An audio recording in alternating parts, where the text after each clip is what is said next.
Terima kasih atas waktunya. Saya ingin share sesuatu yang sangat esensial menurut saya. Kita akan bahas kesehatan yang menyeluruh ya, saya bilangnya. Gimana sih caranya menjadi seorang yang sehat secara seutuhnya?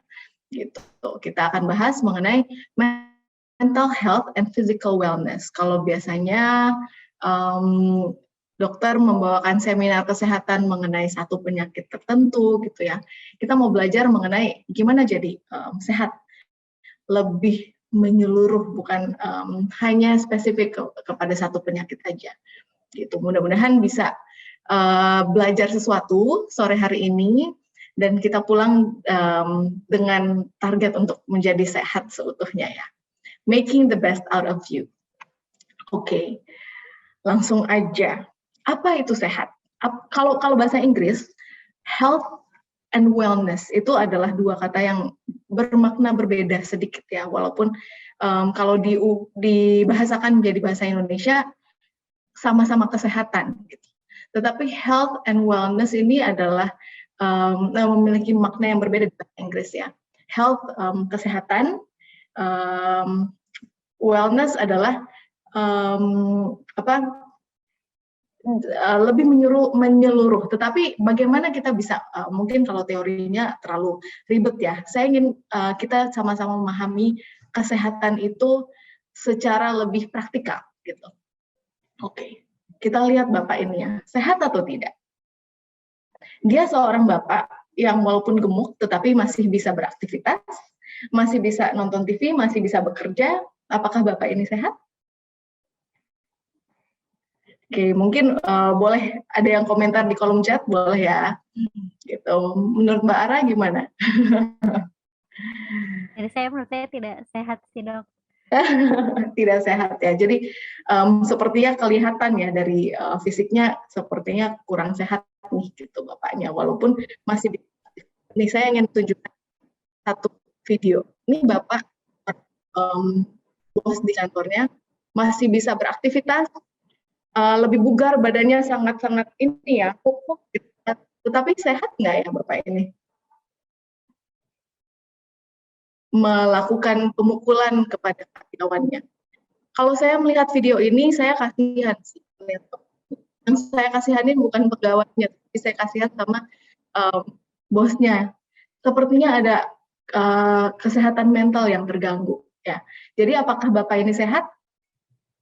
Mungkin kurang sehat ya. Kita lihat walaupun secara fisik sehat, tetapi secara mental sepertinya tidak sehat. Jadi apa itu kesehatan sebenarnya? Apa itu sehat?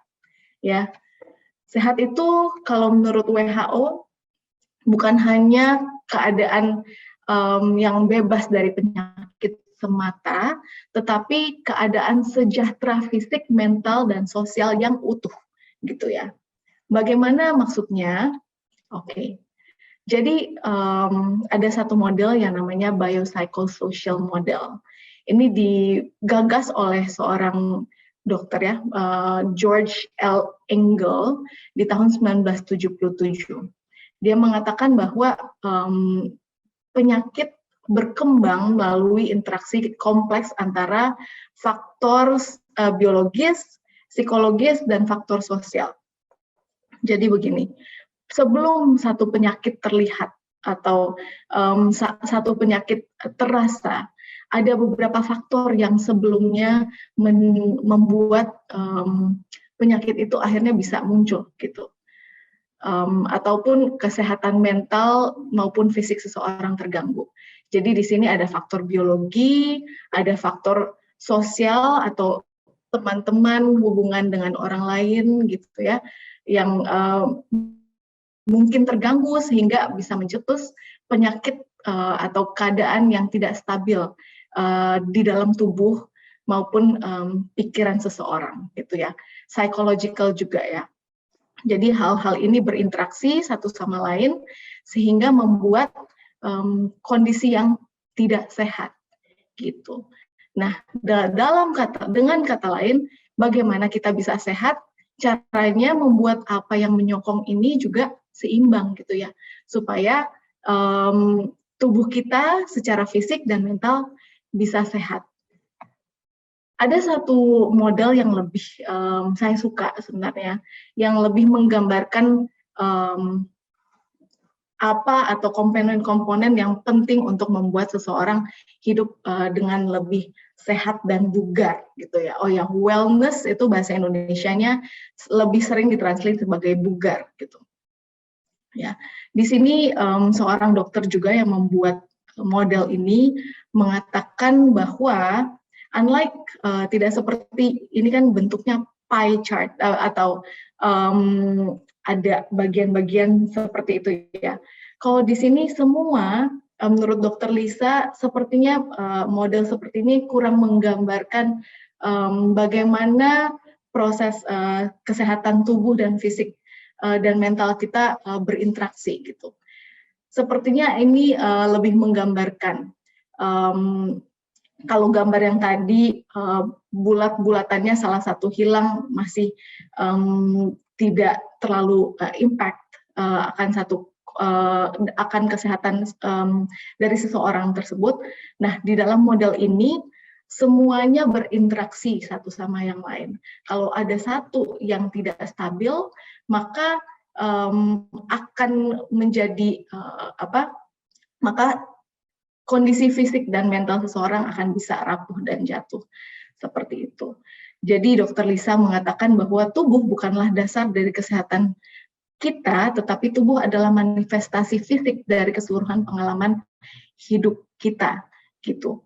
Dalam kata lain, kalau kita lihat di sini, kalau seseorang mengalami kondisi yang sakit gitu atau kondisi tubuh yang kurang sehat, maka ini akibat dari berbagai hal yang interplay atau mengambil bagian di dalam kehidupan seseorang. Bukan hanya jadi begini, kalau misalnya seseorang seseorang datang ke dokter kan, biasanya yang dikatakan oleh dokter adalah, oke, misalnya seseorang gemuk ya, katakanlah seseorang gemuk dan punya kondisi jantung. Bapak makan, minum yang sehat, ya, olahraga gitu ya. Jadi atau menjadi fokus ya untuk memperbaiki kondisi fisik orang tersebut gitu.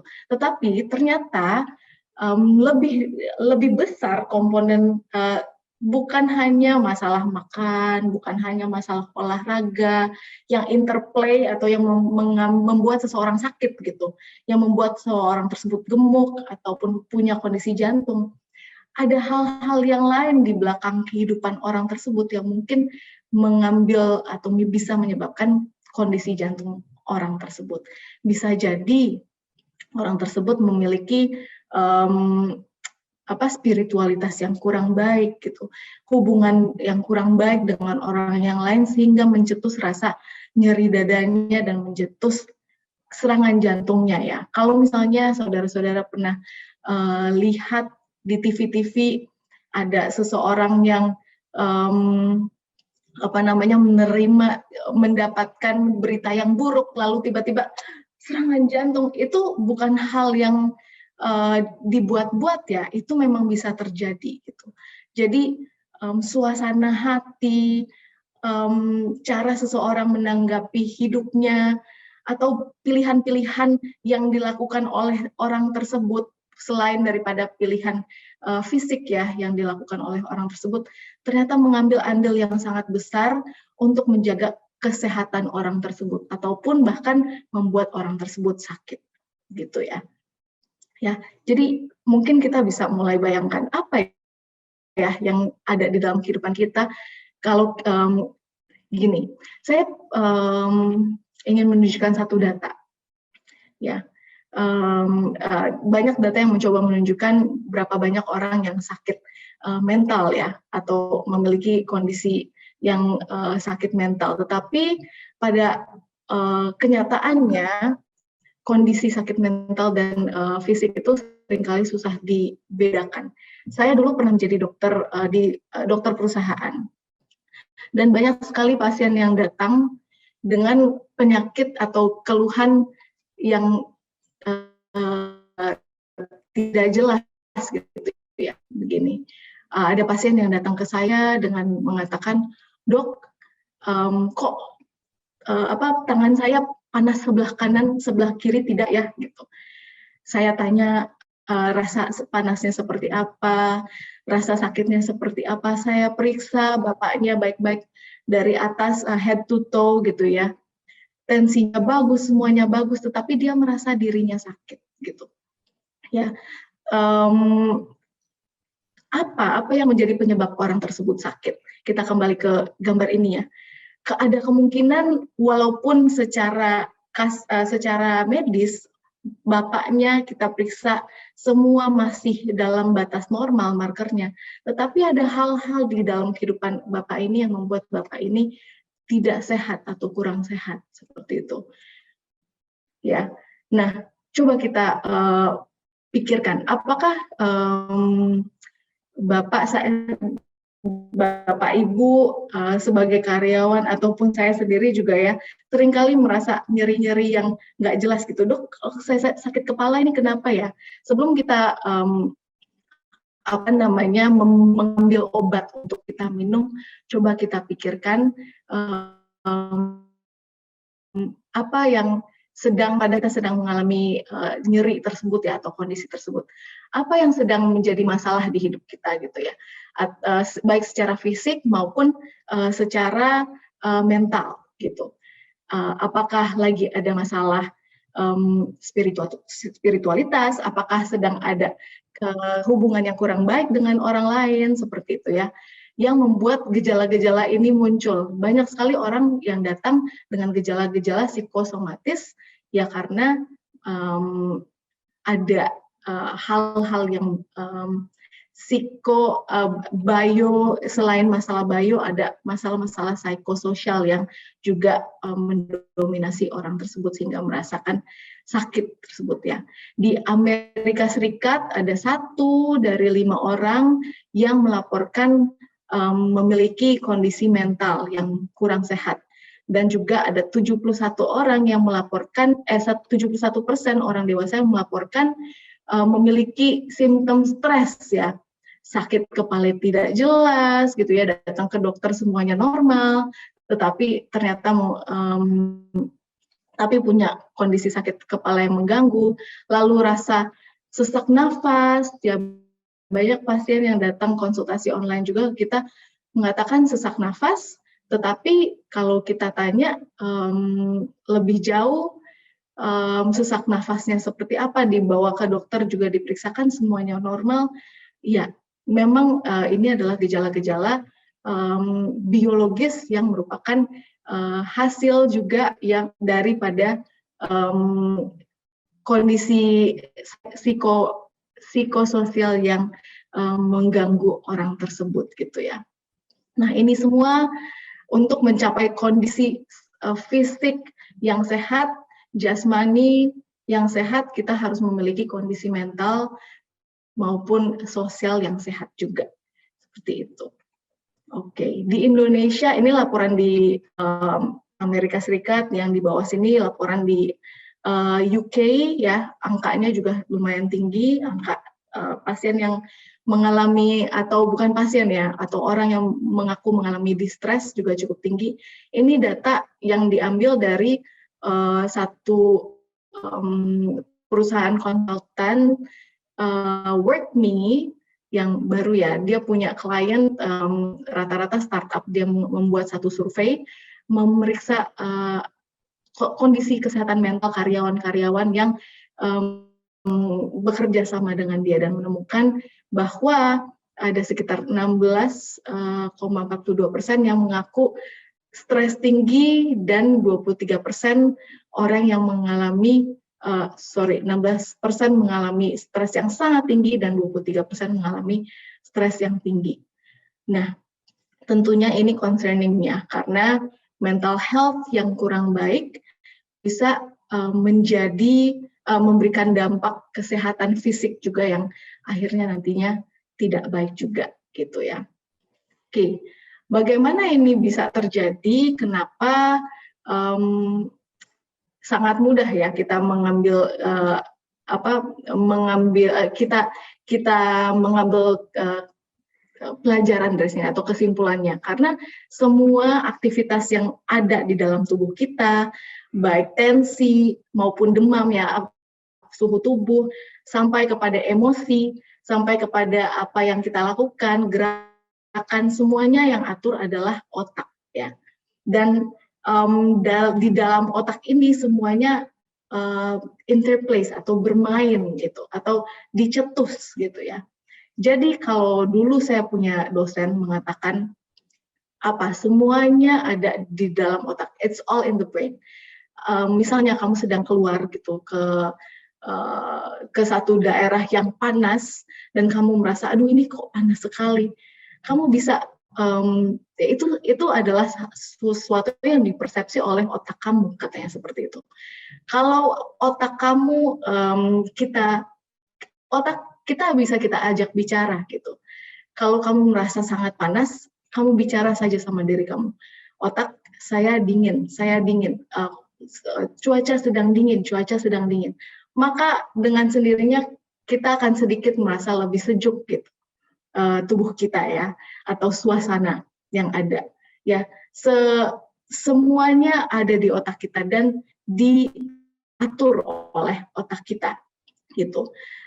Karena tetanggaan nih semuanya, saya nggak perlu jelaskan ya, ada bagian-bagian otak, cerebellum, amigdala, dan lain-lain. Tetapi karena mereka tetanggaan dan memiliki koneksi, interconnection, maka tentunya mereka akan bekerja, kerja satu akan mempengaruhi kerja yang lain. Begitu ya. Contohnya suasana hati. Ya, kalau kita sedang merasakan atau kita moodnya lagi kurang baik atau merasa sedih gitu. Nah, suasana hati yang sedih itu akan mencetus neurotransmitter dan hormon yang akan memberikan reaksi fisik kepada tubuh kita, reaksi biologis kepada tubuh kita ya. Kalau kita merasa senang, maka akan tercetus hormon-hormon senang yang akan memberikan sinyal kepada tubuh kita, kepada tubuh fisik kita, yang membantu sel-sel tubuh kita secara keseluruhan nantinya akan bereaksi positif juga gitu. Bagaimana maksudnya? Contohnya, kalau misalnya saya baru dapat gajian di tanggal 25 kan biasanya kita gajian ya. Tentunya suasana hati sangat senang ya. Pada saat suasana hati saya senang itu, pembuluh darah saya akan ada hormon-hormon yang dikeluarkan oleh otak saya yang membuat pembuluh darah saya menjadi membesar gitu, atau memberikan ruang yang lebih banyak kepada aliran darah untuk berjalan gitu. Ya, jadi dopamin, oksitosin, serotonin, endorfin ini akan membuat pembuluh darah saya besar, meningkatkan peredaran darah yang lebih banyak kepada otak saya, kepada jantung, dan juga kepada sel-sel yang ada di perifer atau di tangan kaki saya. Dan kalau sel-sel menerima banyak asupan darah kan membawa oksigennya. Dengan lebih banyaknya oksigen, maka sel-sel akan lebih bahagia, akan meningkatkan kemampuan sel untuk menyembuhkan dirinya, gitu, atau meregenerasi sel yang lebih sehat. Ya, lalu rasa nyeri itu akan hilang, gitu, karena dopamin, serotonin, endorfin ini adalah painkiller juga bagi tubuh kita. Jadi yang tadinya mungkin saya sakit kepala di tanggal 24, di tanggal 25 saya akan senang sekali dan hilang rasa sakit kepala itu karena saya sudah gajian. Gajian membuat suasana hati saya senang dan membuat pembuluh darah saya menjadi lebih besar, membawa banyak oksigen ke dalam tubuh saya dan menghilangkan nyeri yang ada tadi ya di tanggal 24 sebelumnya. Dan akan melegakan pernafasan.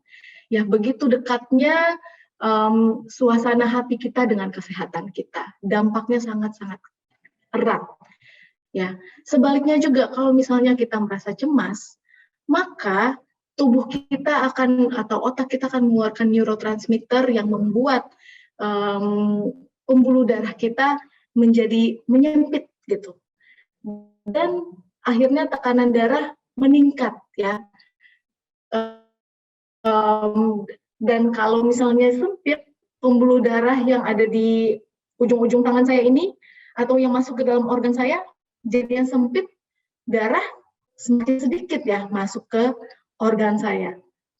Sel-sel yang harusnya meregenerasi dengan baik, maka dia tidak dapat asupan oksigen yang cukup, sehingga mereka bisa sel-sel tersebut malah bisa menjadi rusak gitu. Nafas menjadi cepat, terjadi gangguan pencernaan. Pernah tidak kalau misalnya lagi mau disuruh manggung gitu contohnya, atau disuruh bicara di depan banyak orang, atau lagi mau ketemu klien gitu, rasa deg-degan sekali kan? Pernah nggak merasa, aduh kok mules ya tiba-tiba gitu ya? Itu kita membuat pembuluh darah kita menjadi menyempit karena keluarnya neurotransmitter tadi, dan membuat rasa-rasa nyeri itu keluar gitu, dan membuat seseorang bahkan bisa mengalami diare gitu ya. Diare bukan karena dia sakit gitu, diare bukan karena ada infeksi, tetapi karena suasana hatinya yang membuat gangguan pencernaan tersebut gitu ya. Saluran pencernaan adalah salah satu yang paling sensitif dengan suasana hati gitu. Jadi kalau Bapak Ibu, saudara-saudara pernah merasakannya, merasa mulas gitu ya, atau bahkan nggak bisa makan gitu kalau lagi cemas gitu, itu adalah manifestasi saja dari perasaan suasana hati kita. Ini normal kalau misalnya terjadi dalam satu saat saja gitu ya, misalnya dalam 1 jam saja. Oh, setelah ketemu klien semuanya lancar, rasa hati senang lagi, pembuluh darah, aliran darah dalam tubuh kita baik dan normal kembali gitu ya. Tetapi kalau kecemasan itu ada terus-menerus, kita pikirkan terus-menerus, maka fight or flight response ya, ini sangat teknis bahasanya, tetapi intinya respon tubuh yang tadi yang saya katakan akan mencetus, membuat pernafasan cepat, rasa kaku, badan otot gitu ya, lalu adrenalin terpacu, sehingga pembuluh darah menjadi menyempit gitu. Itu kalau terjadi secara kronis, maka akan bisa membuat yang namanya inflamasi atau inflamasi, adanya pembengkakan atau bukan pembengkakan, adanya inflamasi dari sel yang kronis gitu, sehingga kondisi tubuh orang tersebut dalam jangka panjang akan menjadi tidak sehat gitu ya. Itu yang banyak ilmuwan juga sedang coba teliti dan juga menemukan bahwa pemicu masalah-masalah kronis seperti kanker gitu ya, ataupun hipertensi seringkali juga dipicu oleh stres kronis gitu yang terjadi secara lama, yang menyebabkan meningkatnya neurotransmitter dan hormon-hormon yang seharusnya hanya muncul pada saat sedang cemas saja, karena kita harus melakukan sesuatu respon yang cepat dan butuh fokus yang tinggi gitu.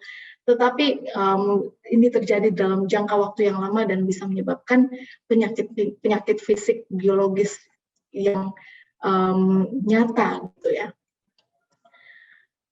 Jadi mungkin saudara-saudara sekarang sudah bisa membayangkan ya, bagaimana suasana hati kita mempengaruhi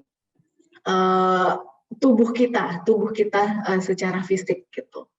Nah, suasana hati kita banyak dipengaruhi oleh lingkungan, ya, seperti yang kita ketahui, lingkungan, persahabatan, bagaimana kita berinteraksi dengan orang, maupun juga aktivitas, ya.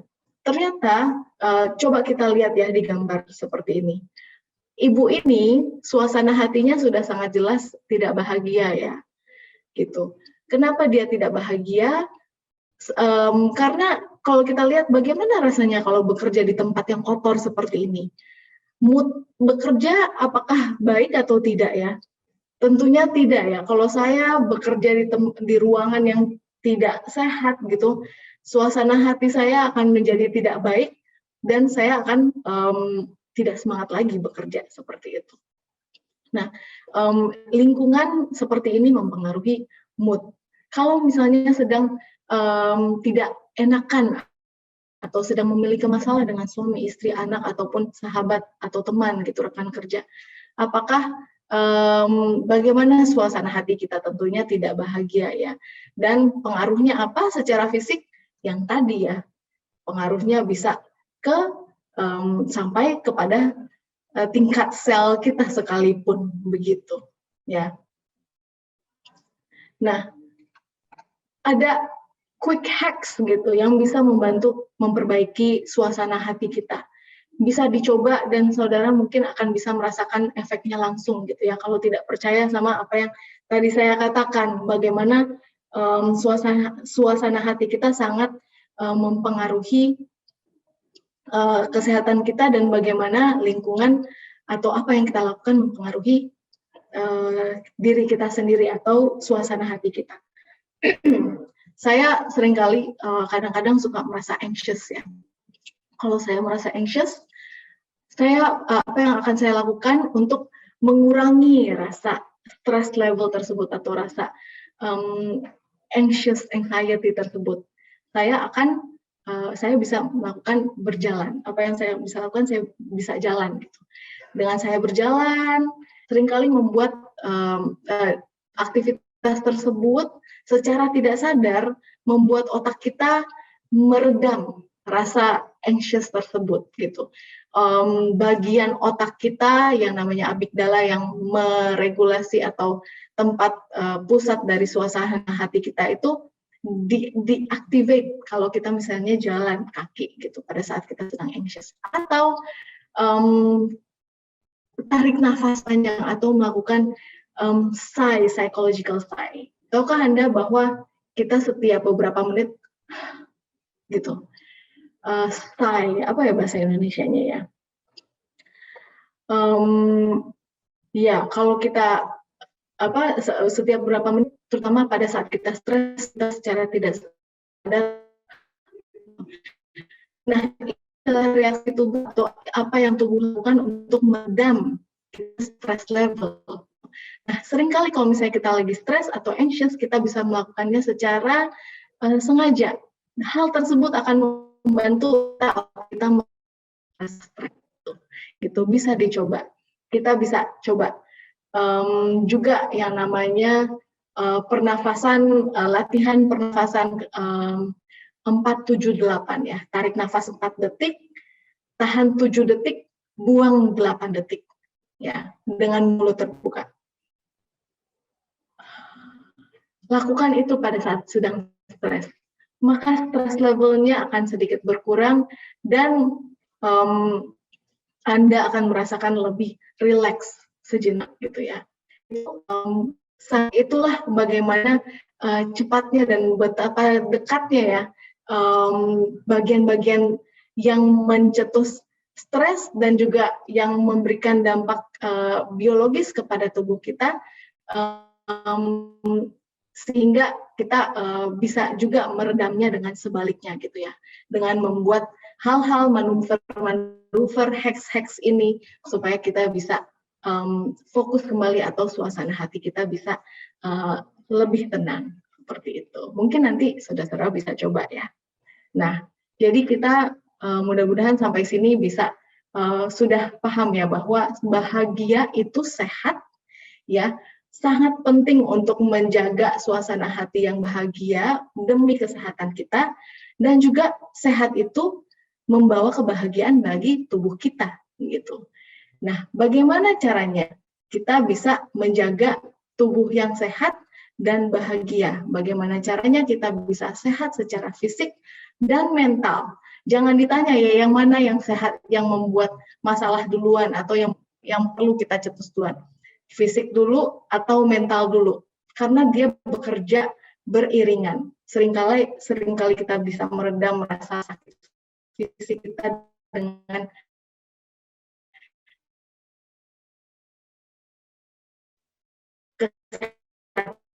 mental kita dengan melakukan hal-hal yang membuat kita bahagia ya.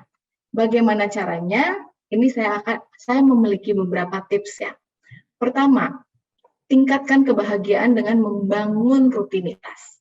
Nah, ternyata rutinitas itu sangat penting bagi kita, bagi kesehatan mental ya.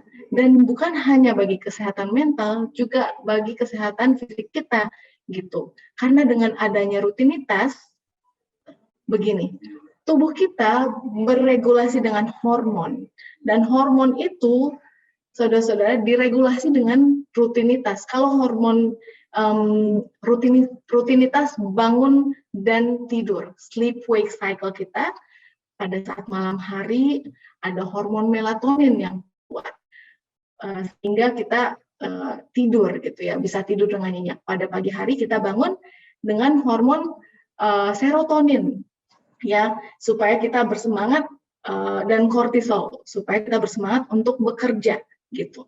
Tetapi kalau misalnya itu kita tidak perhatikan ya, kita tidak pada saat kortisol meningkat, jam tidur kita tidak tidur, kita malah main handphone gitu ya, dan memaksa untuk bangun, maka dua-dua hormon yang tadinya seharusnya mengikuti rutinitas sleep wake cycle kita yang mengatur matahari malah jadi berantakan gitu, dan malah membuat dan kalau hormon sudah berantakan, maka mood kita pasti tidak stabil ya. Rasa lapar dan haus kita pun juga akan tidak teratur jadinya, dan secara fisik kita akan merasa bahkan kelihatan nanti ya, yang kurang tidur itu akan sangat keriput mukanya gitu, bisa kelihatan dengan kasat mata, terutama kalau terjadi dalam jangka waktu yang lama.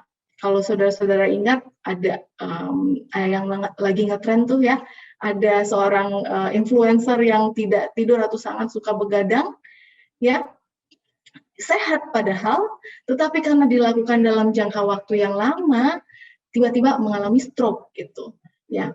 Stroke itu tidak terjadi, yes, kelihatannya terjadi dalam satu malam saja, tetapi sampai dia bisa menjadi stroke itu itu prosesnya cukup lama sebenarnya, sampai menjadi satu masalah biologis yang nyata ya.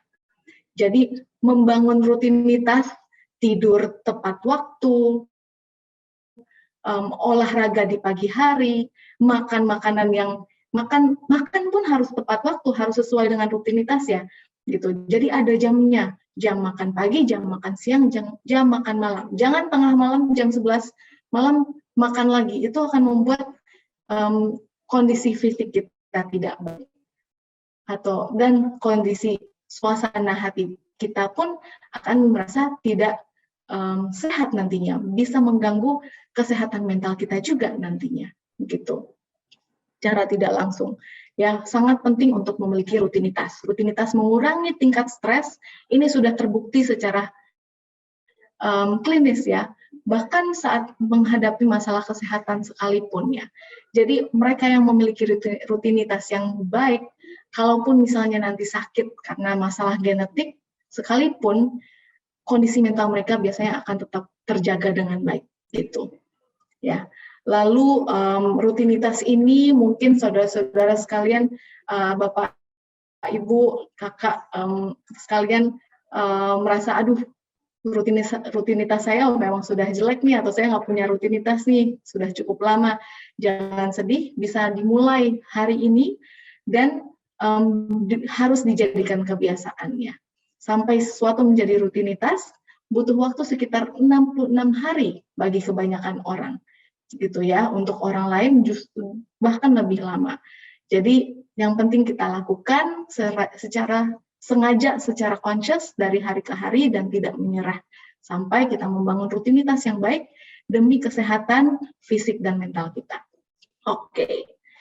Lalu zaman sekarang untuk membangun rutinitas sudah tidak terlalu susah sebenarnya karena kita sudah punya yang namanya Google yang saya tidak promosi, tetapi ini adalah tool yang kita banyak gunakan ya, bisa sangat gunakan buat reminder, buat schedule, buat post-it. Mungkin kalau misalnya kita punya banyak sekali tugas, kita harus juga realistis gitu ya.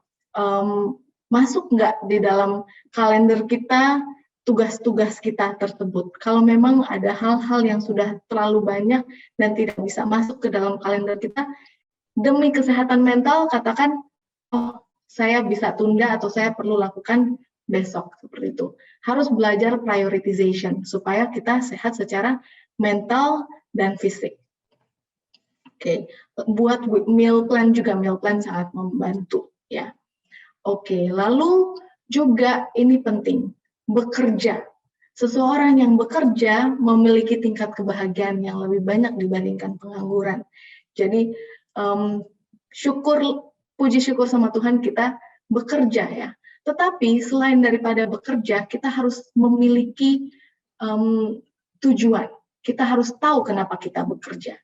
Dengan memiliki tujuan hidup, maka secara otomatis apa yang kita lakukan atau aktivitas kita secara tidak sadar akan mengikuti. Kita akan lebih banyak bergerak, kita akan lebih bersemangat pada saat melakukan tugas kita, dan hasilnya, dampaknya kita akan lebih jarang sakit.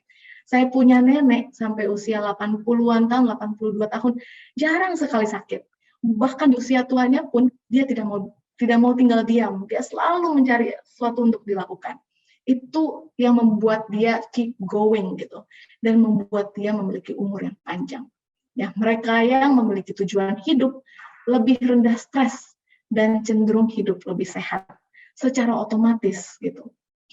Tidak perlu mereka memiliki tujuan hidup, tidak perlu disuruh-suruh makan sehat, hidup sehat, olahraga. Biasanya mereka udah punya timetable-nya sendiri karena tujuan hidupnya mereka sudah jelas gitu. Nah, olahraga juga sangat penting untuk menjaga kesehatan fisik dan mental ya. Kenapa? Pada saat seorang olahraga, pada saat kita menggerakkan badan, maka happy hormones atau hormon-hormon yang membuat kita bahagia, terus perasaan hati senang, itu akan keluar. Sehingga kita menjadi sehat ya. Tadi saya sudah jelaskan bagaimana kebahagiaan membuat tubuh menjadi sehat atau sel-sel tubuh bisa meregenerasi dirinya dengan lebih baik gitu. Dan tahu olahraga cenderung tidurnya lebih gitu. Dan rutinitasnya juga lebih seperti itu.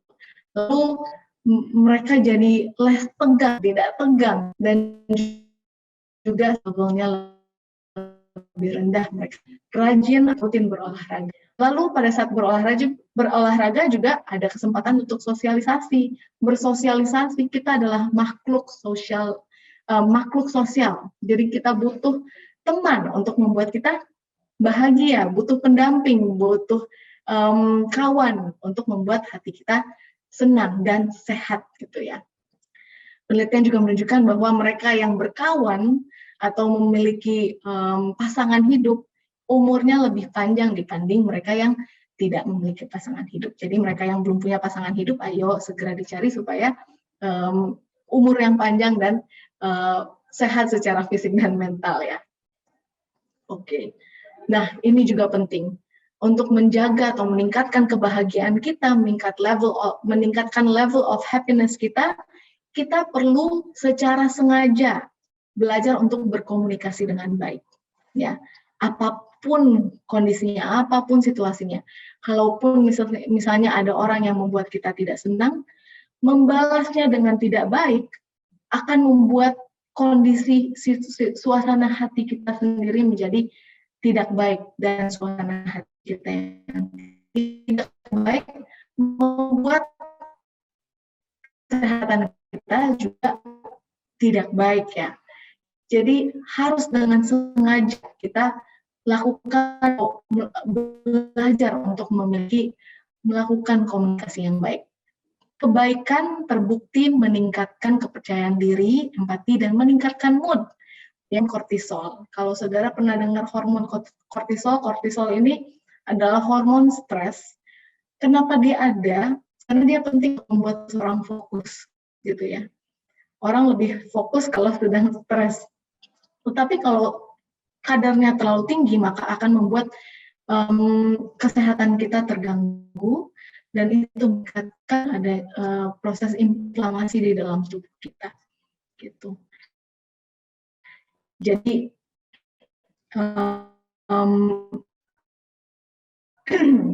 marilah kita baik kortisol ini. Mereka yang berbuat baik meningkatkan kebaikan, terbukti meningkatkan kesehatan dan hidup lebih panjang. Mereka yang berbuat baik juga cenderung tidak merasa kesepian dan juga meningkatkan mood dia dan juga hubungan dengan orang lain. Dan kebaikan juga menular. Jadi kesehatan itu ternyata bukan hanya penyakit yang menular ya, tapi kesehatan itu juga bisa menular dengan melakukan kebaikan. Oke. Menjaga hubungan yang baik ya. Kalau kita melakukan kebaikan, otomatis hubungan kita dengan orang tua, suami, anak, rekan kerja, sahabat, asisten rumah tangga sekalipun, bahkan orang asing yang kita tidak kenal sekalipun menjadi baik ya. Jadi ini penting, bukan untuk siapa, bukan untuk orang lain, tetapi untuk kesehatan diri kita sendiri juga ya. Gitu. Jadi pada saat kita memberi kebaikan, we get so many in return. Kita mendapatkan umur yang panjang dan kesehatan. Self-care and self-love. Ini penting karena kita kalau begini, seringkali seseorang kita merasa bahwa dengan begadang itu tidak berdampak secara langsung kepada diri kita sendiri. Tetapi kalau kita begadang karena hal-hal yang tidak penting gitu, apalagi kalau kita lakukan dalam jangka waktu yang panjang, itu merusak diri kita sendiri. Dan kalau kita sadar, itu salah satu hal yang membuat diri kita atau cara kita menunjukkan ke diri kita sendiri bahwa kita tidak menyayangi diri kita sendiri. Sayangilah diri kita sendiri dengan memberikan semua yang baik dan menyehatkan tubuh ya. Mindful eating, menjaga kebersihan, mengambil waktu untuk istirahat, memaafkan diri sendiri kalaupun memang sedang ada kesalahan, jujur kepada diri sendiri, jujur kepada orang lain.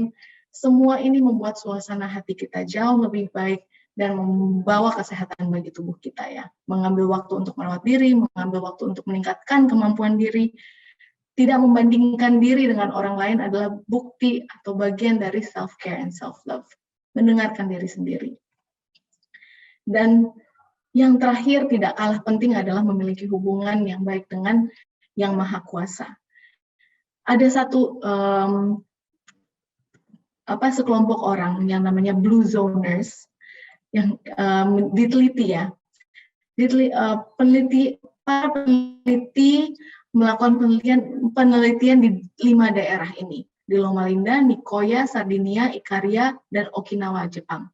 Kenapa? Karena di daerah-daerah ini orang hidupnya panjang, ya, bahkan berusia sampai lebih dari 100 tahun. Mereka cari tahu apa kuncinya.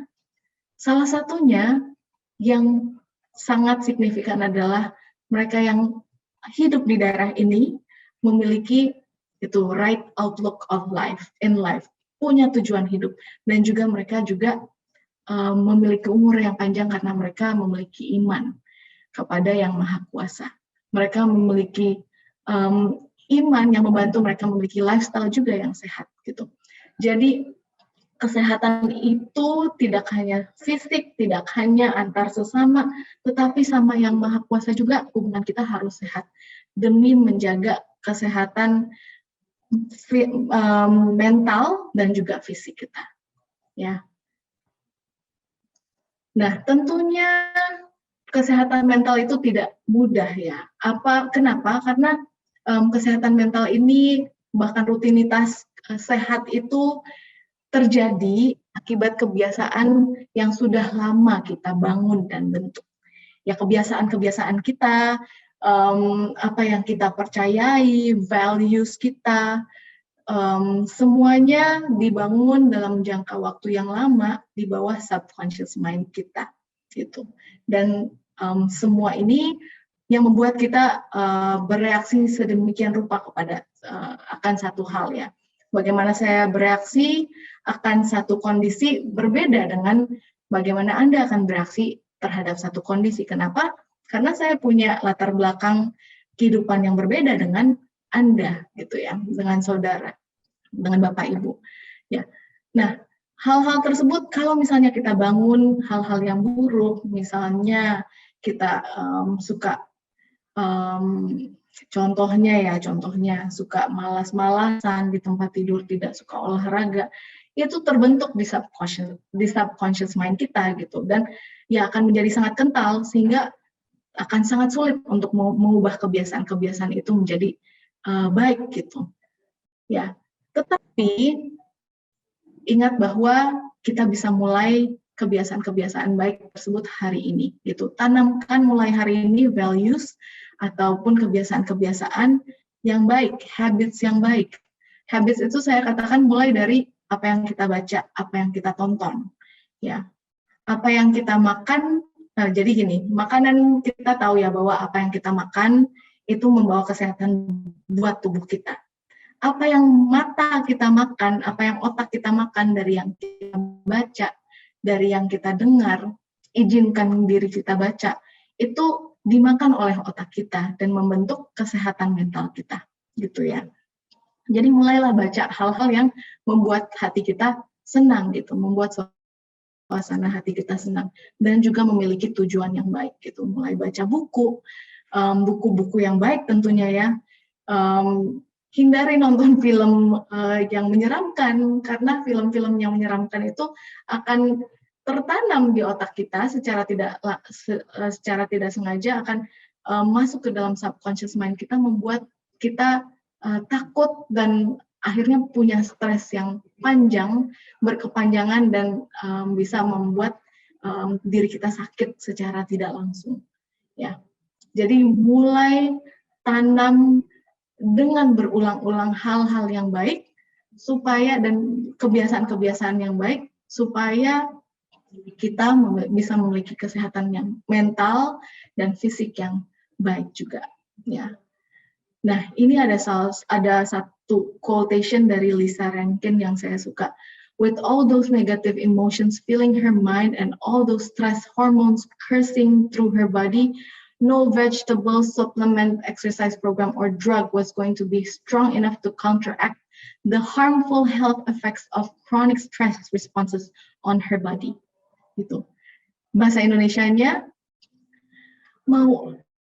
kalau seseorang sudah sakit karena stres yang berkepanjangan, karena mental health yang tidak baik, maka mau dikasih apapun, mau olahraga bagaimanapun, mau makan sehat bagaimanapun, dikasih suplemen gimana pun, maka dia tidak akan sembuh, dia tidak akan menjadi seorang individu yang sehat. Ya, sebaliknya, kalau kita membuka hati kepada kasih, kepada kebiasaan-kebiasaan yang baik, maka hati yang tenang, hati yang damai, suasana hati yang bahagia, pikiran yang jernih akan membuat tubuh kita sehat ya, dan akan justru bisa juga mereka yang sakit sekalipun bisa sembuh gitu karena pikiran yang sehat. Oke, jadi sore hari ini saya ingin mengajak saudara, Bapak, Ibu, kakak sekalian untuk belajar menyehatkan diri, bukan hanya secara fisik tetapi secara mental dan rohani juga, demi keutuhan kesehatan kita, demi pribadi yang sehat secara seutuhnya. Oke, mudah-mudahan bisa cukup jelas dan bisa diterima oleh saudara sekalian dan bisa membawa kita menjadi individu yang lebih semangat ya mulai hari ini. Terima kasih.